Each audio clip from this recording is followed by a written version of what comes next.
y empezamos con la segunda parte, que es aplicar todo esto a nuestra realidad concreta, ¿está bien?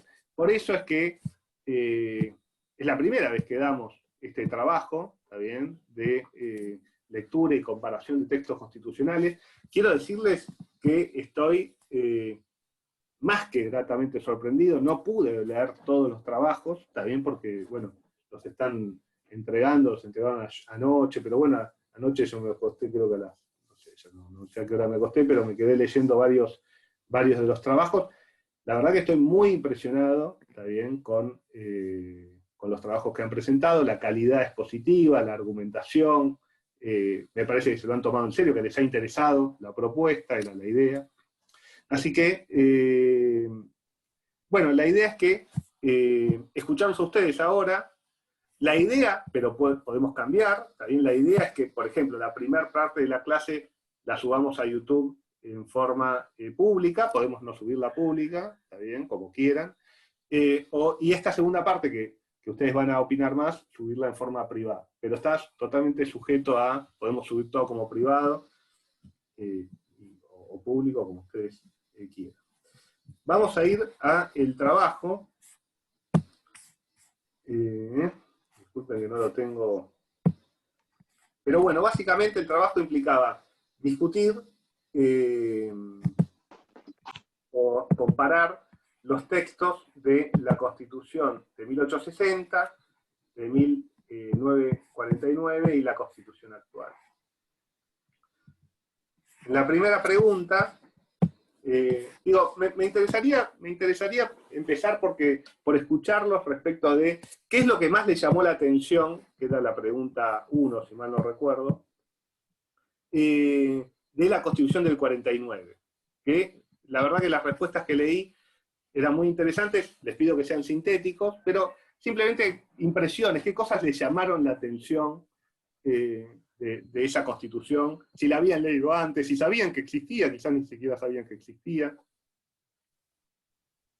si fue una novedad, si no. Así que desmutense y hablen con libertad.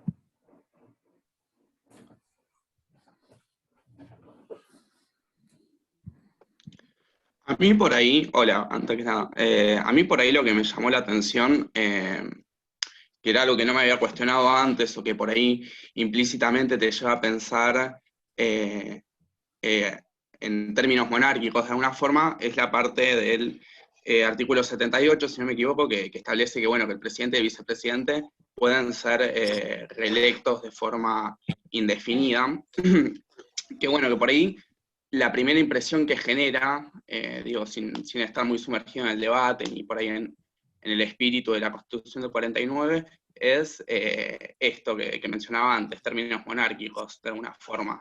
Y yo pienso que este artículo de alguna forma ayuda a consolidar la idea de la democracia, de alguna forma de que haya la menor cantidad de limitaciones posibles para la elección, porque si yo, por ejemplo, quisiera votar un partido indefinidas cantidades de veces, podría hacerlo sin ningún problema. El tema es cuando hay un líder o un dirigente que sintetiza eso, y de alguna forma creo que ahora se limita un poco eso al no establecerse la reelección por más de 2 periodos, que es una idea que influyó mucho John William Cook, me parece.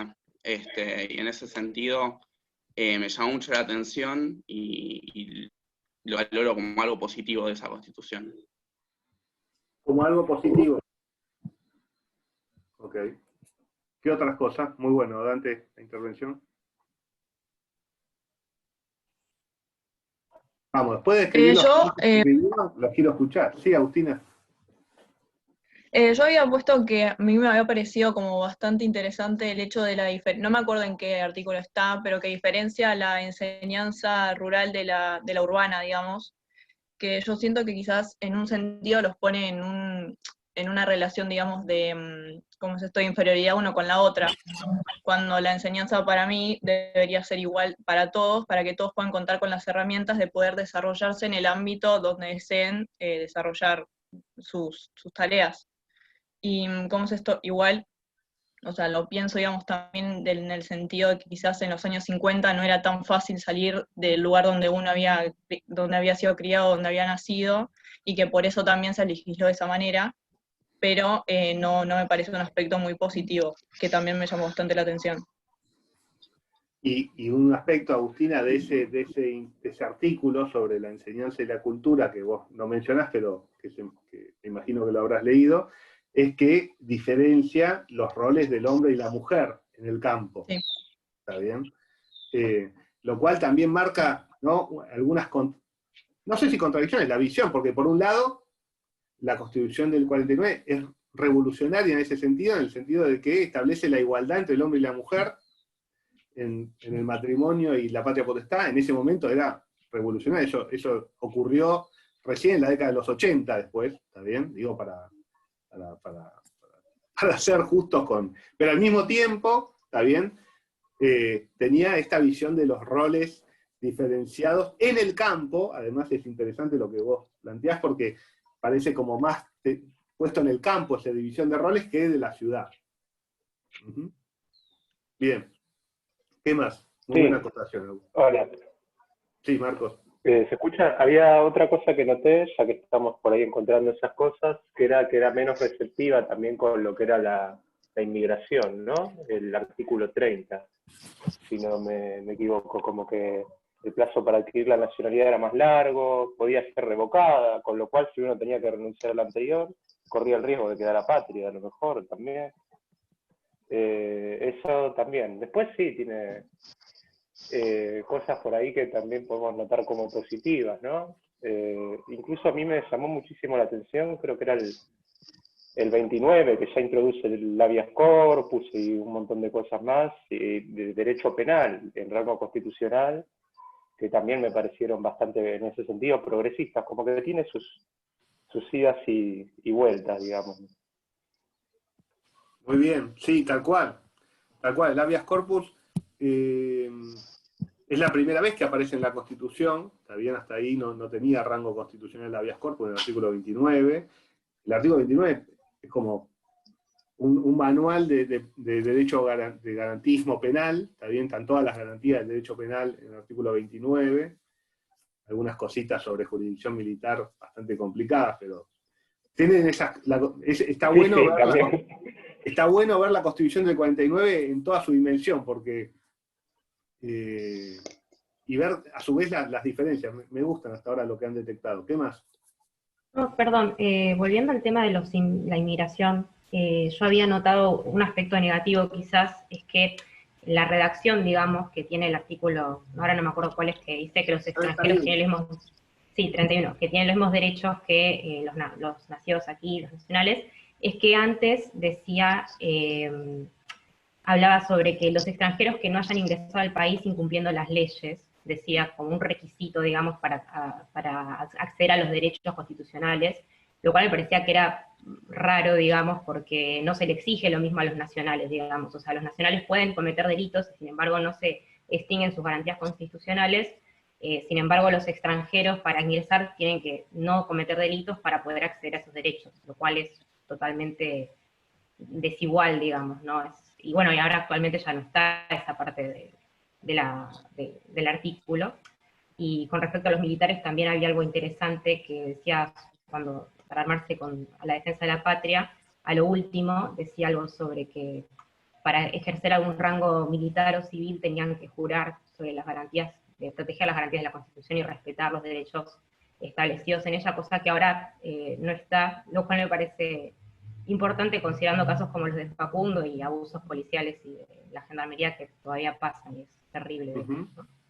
Uh-huh. Eso. O incluso los crímenes de lesa humanidad, ¿no? Dejarlos que se juzguen a ellos es de por sí complicado. Sí, no sé si es, me parece que es una posible consecuencia, no sé si era como la idea, está bien, pero sí, la jurisdicción militar, eso regía, de hecho rigió hasta la década del 80, está bien, o sea, los comandantes fueron primero juzgados por jurisdicción militar y después fueron juzgados en grado de apelación por la Cámara Federal. Digo, para poner en contexto el texto. Y una cosa, Camila, muy bien que lo detectás. Hola, Camila, ¿cómo andás? Que ya nos padeciste en cuatrimestre pasado.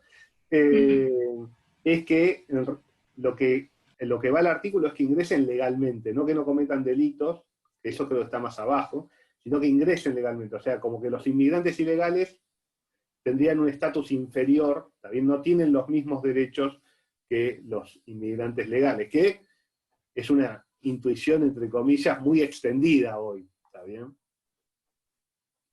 ¿Qué más? Sí, yo no iba a decir eso, que en uno de los puntos lo puse como positivo el tema de que entren sin violar leyes, pero no lo tomé como, o sea, como si fuera que cometieron un delito, por ejemplo, no sé, matar, robar, sino más por el lado de la legalidad, de la documentación, etcétera, que se pide para que entren al país y gozar de los derechos. Sí, ese es el sentido del artículo. Yo no lo catalogaría como positivo, pero ese es el sentido del artículo. Sí, Hola. sí. Bueno, habla. Perdón, Para primero Martina, después Luis, después Federico. No, pero Bueno, un segundo, yo no sé si Martina va a aportar una idea nueva, yo quiero hacer una referencia, una consulta sobre lo que decían los compañeros, porque no lo sé, o quizás ellos lo Dale. saben. Respecto a esto que mencionaba... Federico, primero Martina, después Luis, después vos. Dale. Aguantá la pregunta en punta y la haces.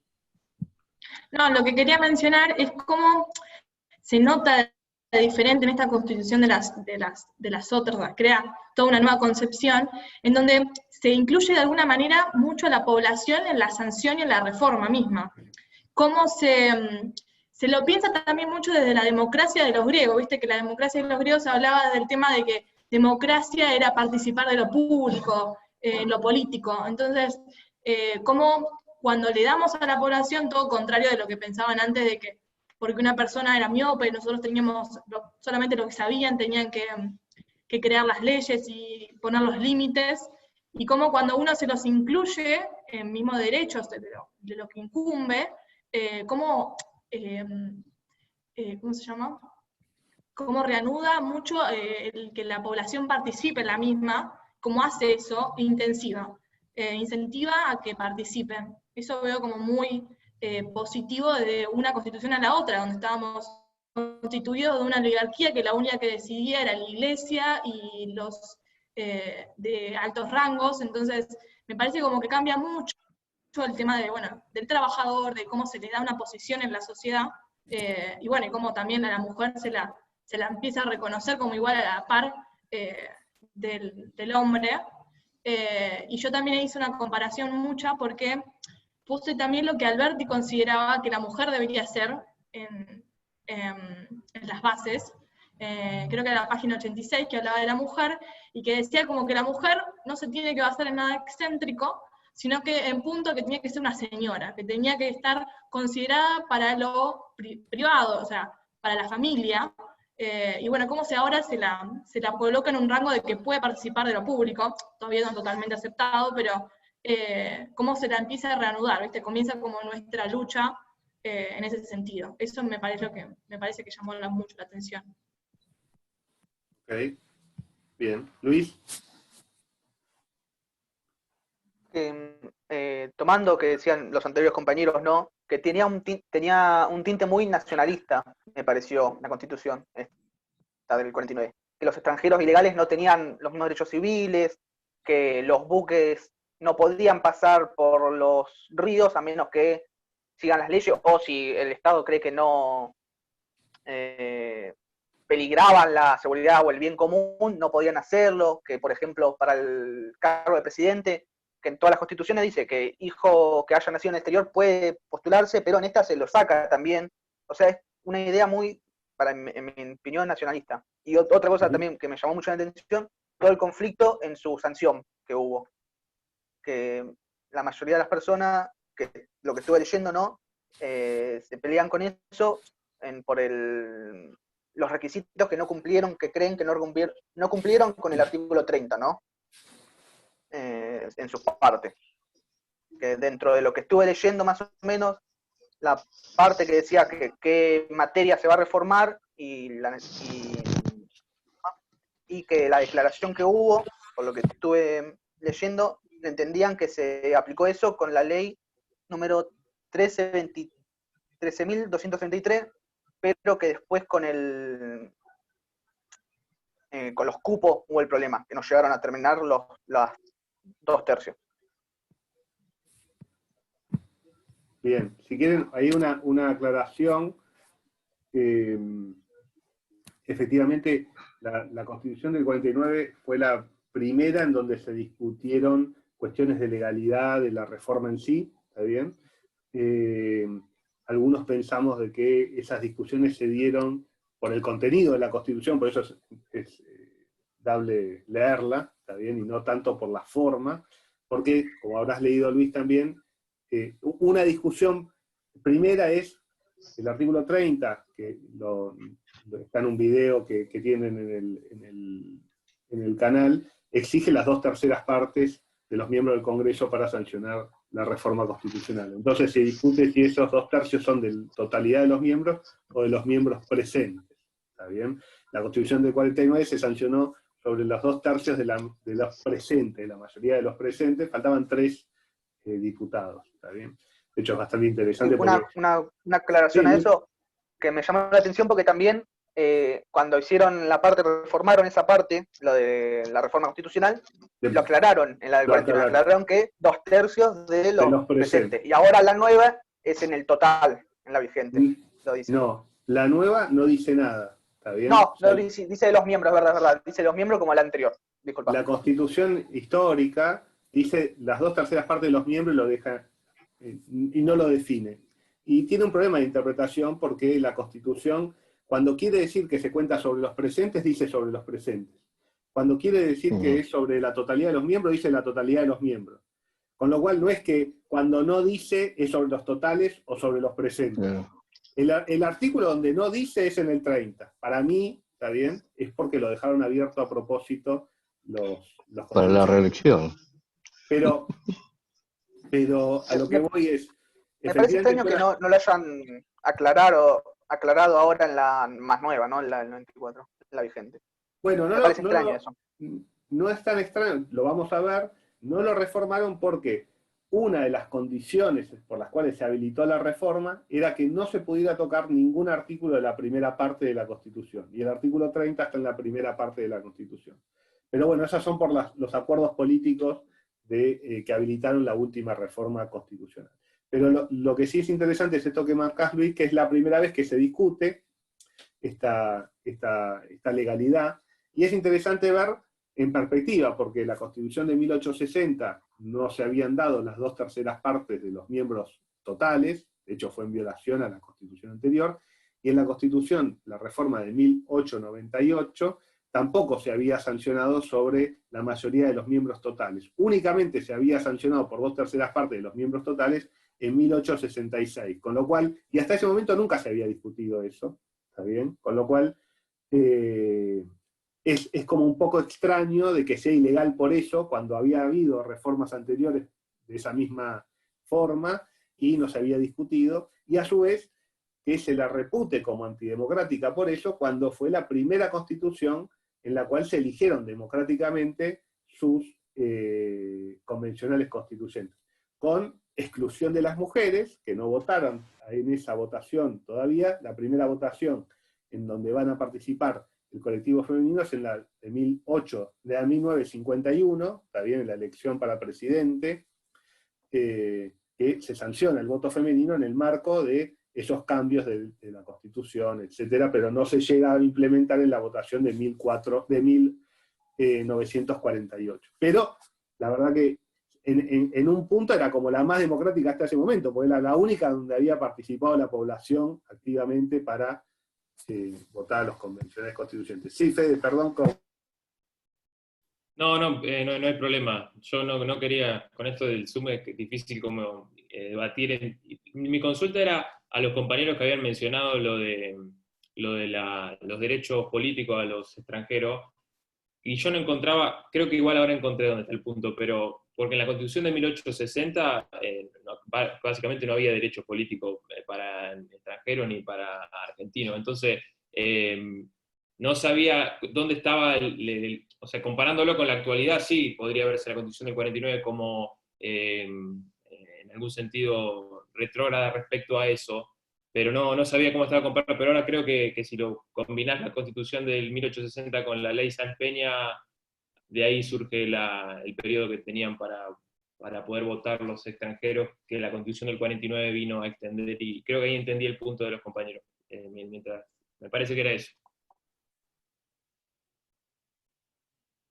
Disculpa, igual la tengo acá abierta, el 60-53, que dice, ¿no? Igual en el artículo 20, que los extranjeros gozan en el territorio de todos los derechos civiles del ciudadano y que después obtienen la nacionalización después de los 2 años continuos de la nación. Claro, pero no habla de derechos políticos en ningún lado. Por eso digo que, por lo que entiendo, ¿no? Infiero que después de nacionalizarse obtienen también, porque el argentino nacional tenía el derecho político, dentro de lo que entiendo, ¿no? Pero puedo estar equivocado. Bien. ¿Y qué otras cosas vieron? Hay un punto que es como, que se considera como el punto central de la reforma, que no fue mencionado todavía.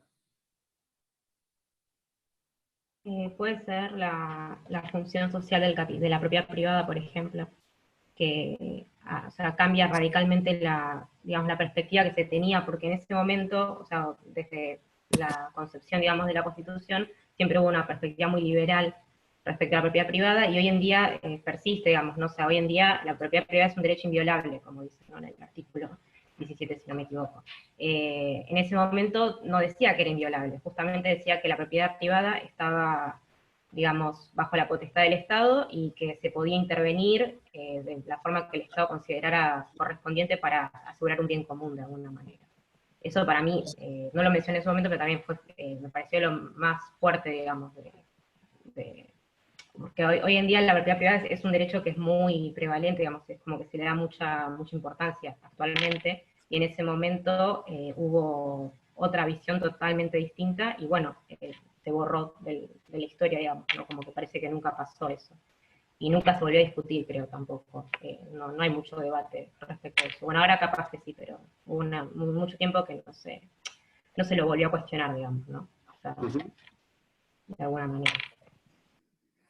Bien, exacto, Camila. Ahí también en el chat, el núcleo fundamental, o uno de los núcleos fundamentales, pero que se considera como efectivamente el principal de la reforma, son los 3 artículos del capítulo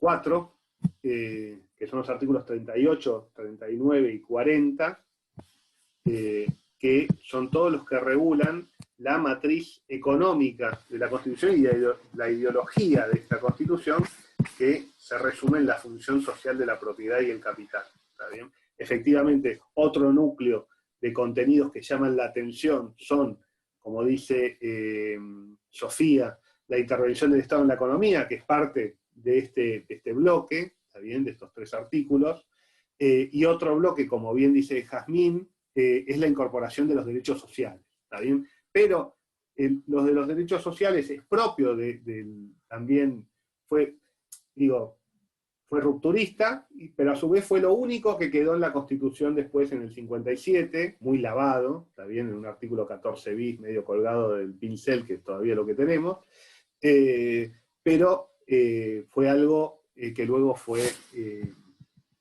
aceptado. Y efectivamente, como dice Marcos, los derechos del trabajador, la familia, la ancianidad, la educación, todo ese capítulo de protección de derechos económicos, lo que hoy serían los derechos económicos, sociales y culturales, efectivamente son el otro núcleo. Pero uno de los núcleos principales, que de hecho son los que ustedes trabajan en los trabajos, son estos artículos 38, 39 y 40, en donde la Constitución peronista, como se la llama, la Constitución 49, reconoce la influencia de la doctrina social de la Iglesia. ¿Está bien? Esto viene de una encíclica papal que se llama la encíclica Rerum Novarum, que es una vieja encíclica de la Iglesia Católica, en donde la Iglesia plantea la función social de la propiedad.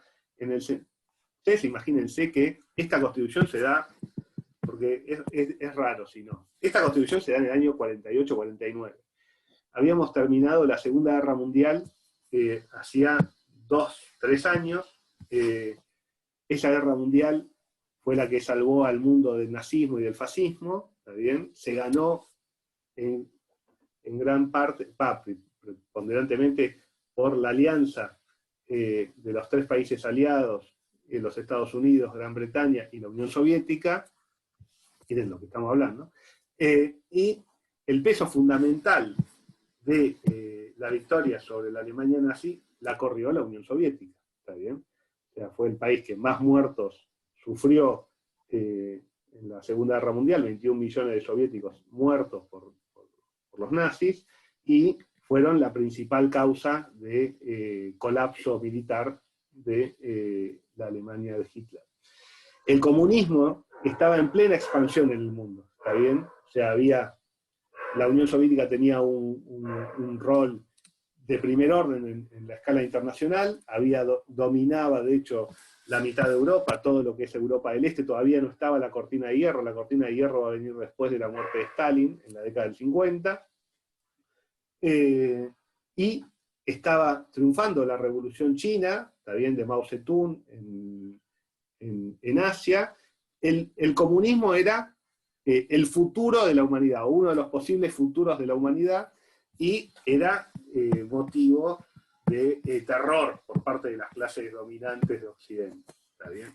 Una de las respuestas a ese embate del comunismo es la doctrina social de la Iglesia, que pretende limitar al capital, ¿está bien?, de manera tal de demostrarle a los trabajadores y a los perdedores del sistema de que existía un tipo de capitalismo que no era el capitalismo librecambista que había llevado a la debacle de 1930 y que había llevado a las 2 guerras mundiales anteriores. Por eso, esto se da en el marco de lo que se llama el espíritu del 44, está bien, la creación de las Naciones Unidas. Bueno, es un momento muy especial del mundo, en donde la doctrina social de la Iglesia es una respuesta de ideológica y política, también del estado de bienestar, para evitar el triunfo del comunismo. Esto también igual marcaba grandes progresos para los oprimidos, también, del mundo, y en este sentido, la Constitución del 49 es un exponente precioso de este pensamiento. En el artículo 38 lo dice con todas las letras: la propiedad privada tiene una función social, o sea, limita la propiedad privada. Esto hoy, y en esa época también, no se lo perdonaron al régimen peronista, ¿está bien? Este es el principal pecado de la Constitución del 49, este artículo que dice la propiedad privada tiene una función social, y en consecuencia estará sometida a las obligaciones que establezca la ley con fines de bien común, ¿está bien? Luego, el artículo 38 comete el pecado de hablar de procurar a cada labriego o familia labriega la posibilidad de convertirse en propietario de la tierra que cultiva, que es el proceso de acumulación capitalista de los Estados Unidos y de los farmers, ¿está bien? El capitalismo en los Estados Unidos se construyó sobre la base de pequeños propietarios del campo, que era también el modelo que quería imponer un progreso más soberano y más igualitario, fundado en una idea burguesa de la sociedad, en donde, bueno, el latifundismo, las grandes extensiones de tierra vacías, o la gran producción sin población, te lleva a un tipo de formación capitalista distinta, también que no redistribuye la riqueza. Bueno, esa es una idea que tenía la Constitución peronista, la Constitución 49. El artículo 39 es como que la termina de rematar: el capital debe estar al servicio de la economía nacional y tener como principal objeto el bienestar social.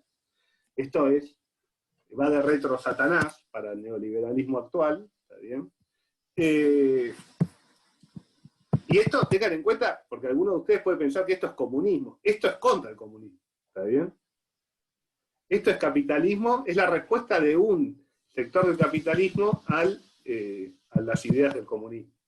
Y el artículo 40, que si ustedes leen la Constitución del 94, es todo lo contrario, ¿está bien? Es la organización de la riqueza y su explotación tienen por fin el bienestar del pueblo, dentro de un orden económico conforme a los principios de justicia social, el Estado puede intervenir en la economía, monopolizar determinadas actividades, monopoliza la importación y la exportación, que estarán a cargo del Estado, ¿también? Algo que se volvió a discutir ahora con el intento de expropiación de Vicentín, muy light, si quieren, pero con esta idea. Reconoce que toda actividad económica se organizará sobre la libre iniciativa privada, siempre que no tenga como fin ostensible o encubierto dominar los mercados nacionales, eliminar la competencia o aumentar usurariamente los beneficios. Nada que ver con ningún oligopolio o grupo dominante en la Argentina hoy, ¿está bien? Y el punto central de oposición con el 94, que ahora vamos a ir a las oposiciones, pero yo me adelanto un poco, es esto.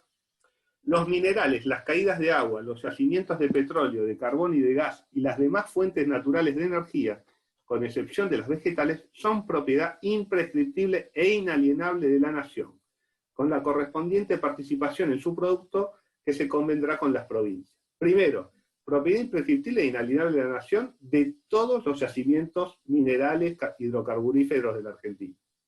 Vean eso al lado de hoy, las grandes empresas mineras, Barrick, etcétera, extrayendo minerales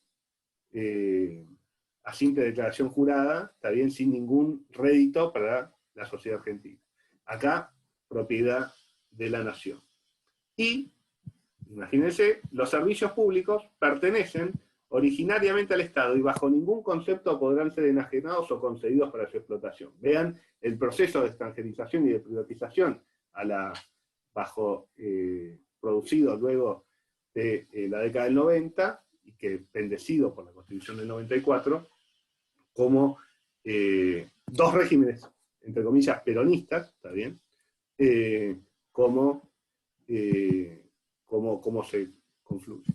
Y esto, primera parte de los minerales, la caída de agua, en el artículo 124 actual de la Constitución en el 94 se reformó diciendo que estos minerales son de las provincias y no se da ninguna cláusula que evite su privatización, concesión, etcétera, etcétera, dejando a las provincias como titulares de los derechos, y esto es opinión mía, a la merced de los grandes grupos internacionales que quieren explotar esos beneficios y esos recursos, que no se enfrenta con un Estado nacional, que es un Estado más fuerte para negociar, en todo caso, una asociación, sino con Estados provinciales que tienen menor capacidad de negociación o de resistencia. ¿Alguna otra cosa que les haya llamado la atención de la Constitución del 49? Diferencias entre la del 49 y la del 60, y entre la del 49 y la actual, amén de la que ya spoileé yo, o que quieran profundizar. Yo, profe, tengo una diferencia entre Sí, la reforma del 49 y la del 60, es, por ejemplo, la que se le otorga al Estado el rol, dentro de la reforma del 49, la de promover el bien de la colectividad y de defender como los intereses del pueblo. Creo que, y es obvio, que la reforma del 60 estaba como más destinado a un sector más burgués, y creo que esa es una diferencia bastante notable. Bien, perfecto, Mariana. ¿Y en qué tipo de constitucionalismo, en qué corriente de pensamiento constitucional pondrías a cada una? ¿Viste? No sé si viste el texto de Gargarella. Sí, justo ayer en el grupo estábamos como debatiendo qué había puesto cada uno y demás, y yo mucho, la verdad, no sé si está bien lo que, por ejemplo, la del 49 yo la categoricé como republicana, ya que está más destinada, como digo, al pueblo, y el pueblo tiene voz, puede, como los derechos de segunda generación, está mucho más incorporado. Y puse yo el modelo liberal, el del 60, y como conservadora, no sé, pues yo puse los tres modelos, republicana, conservadora y liberal, porque pensé que había que poner uno a cada uno de las tres constituciones, pero creo que también podría poner al modelo del 94 como republicano, pero como que todavía eso no sé muy bien, pero eso puse. Está muy bien. Es una duda que tenemos mucho, bien, catalogarla del Sí, 94. como que no sé si catalogarla como republicana o... Está muy bien. Lo que es interesante en este sentido, es difícil categorizar a una constitución en una corriente única, ¿está bien? Lo que es interesante es ver qué rasgos tienen de cada una. Eso puede ser una forma de aproximación al tema más fructífera, ¿está bien? Bueno, ¿y qué más? Cuenten, hablen. Diferencias, puntos positivos, digo, está abierto totalmente, estamos por terminar, me interesa escucharlos. Yo puse ¿cómo es esto en comparación la del 49 con la del 94? Que es ¿cómo es esto? No me sale la palabra. Que se agregan los tratados internacionales con validez constitucional, que son, o sea, la mayoría de los tratados, por ejemplo, los de derechos humanos, nacen después de los genocidios, y creo que es importante ¿cómo es esto? Que se hayan agregado porque hacen a la sociedad también. Bien, Agustina, sí, efectivamente, si hay un punto luminoso de la reforma del 94 y que es muy superior a la del 49, es la incorporación de los tratados internacionales. Tiene algunos problemas, que ya lo vamos a ver, pero sí, sería como uno de los puntos, el punto valorable de la del 94. Sí, Pato. No, una contestación o contribución a lo que decía Malena. Vos hablabas como del rol del individuo en contraposición al Estado, y vos decías como que la Constitución del 53-60 está muy inspirada en una ideología burguesa, liberal, y en cambio la peronista, la de 49, estaba más grande en la idea republicana. Y eso no necesariamente, no digo que no sea así, pero no necesariamente es así. Porque también una teoría constitucional conservadora le da más preponderancia a la comunidad que al individuo. Es algo que tienen en común la republicana y la conservadora, y al mismo tiempo, ojo que también puede llegar a ser no como algo bueno, sino también como algo malo, entre comillas. Porque si uno piensa muchas de las luchas, muchas de las reivindicaciones de los últimos 20 años, en que cada uno de nosotros podamos autodeterminarnos, que si queremos tener relaciones con personas de tal sexo, género o orientación sexual, podamos hacerlo, está más anclado o en el tema del aborto, o el tema de la muerte digna, etcétera, o el consumo de estupefacientes. Generalmente esos tipos de reclamos están más anclados en el paradigma liberal que en el paradigma republicano o conservador, que le da más preponderancia a la comunidad.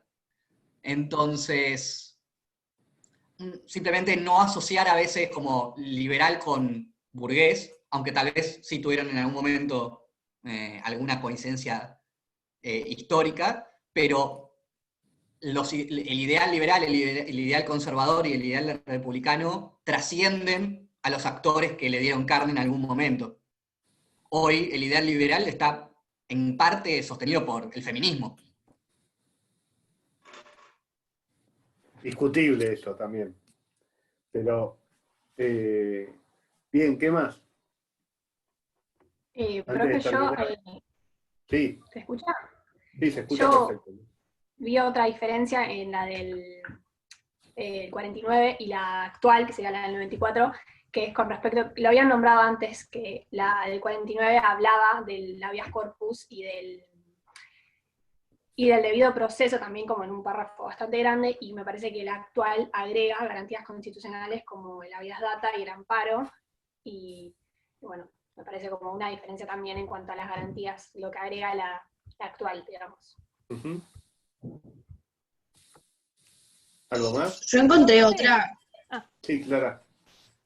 Yo encontré otra diferencia que me pareció como relevante, el tema de los DNU, que aparece en el 94, como algo que bastante novedoso y polémico, por decirlo así. Bien, muy bien. Otra cosa de la parte orgánica de las constituciones, ¿qué diferencias hay una diferencia muy sustancial, por ejemplo, en referencia al Poder Judicial, a la Corte en particular. Profe, a mí me llamó la atención y también me pareció un aspecto negativo, pero en realidad es algo que se discute hoy en día, de esto de que se tiene que aplicar el criterio de la Corte a los jueces inferiores, en el artículo 95.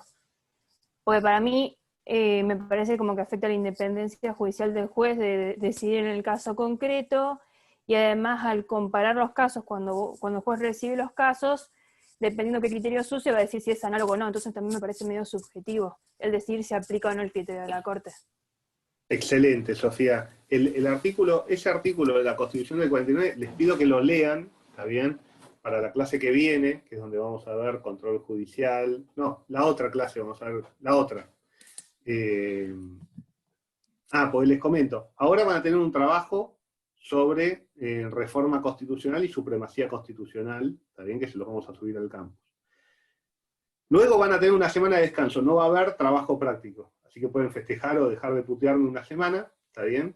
No van a tener trabajo práctico, van a tener, o sea, un trabajo práctico esta semana, para la que viene, y la siguiente semana no van a tener trabajo práctico, y vamos a ver control judicial de constitucionalidad y objeción contramayoritaria. Para esa clase, por favor, hagan una lectura, que bien marca Sofía, de este artículo 90 y... ya no me acuerdo, porque... 91. 95. Creo que es 95, ¿está bien? Les digo, ¿verdad? 95 de la Constitución del 49, y compárenlo con los artículos 116 y 117, con la organización actual de la Corte a partir del artículo 108 de la Constitución actual, porque es un punto que vamos a tratar en profundidad, ¿está bien? El tema de el poder de los precedentes, cómo funciona el sistema de control judicial de constitucionalidad en los Estados Unidos, en la Argentina, cuál fue la experiencia del 49, cómo impactó esa experiencia actualmente, porque sigue impactando, ¿está bien? El valor de los precedentes en la jurisprudencia argentina, ¿está bien? El valor que es la doctrina de casación, ¿está bien? Todo eso, excelente, Sofía, muy fino esa detección ahí del cambio.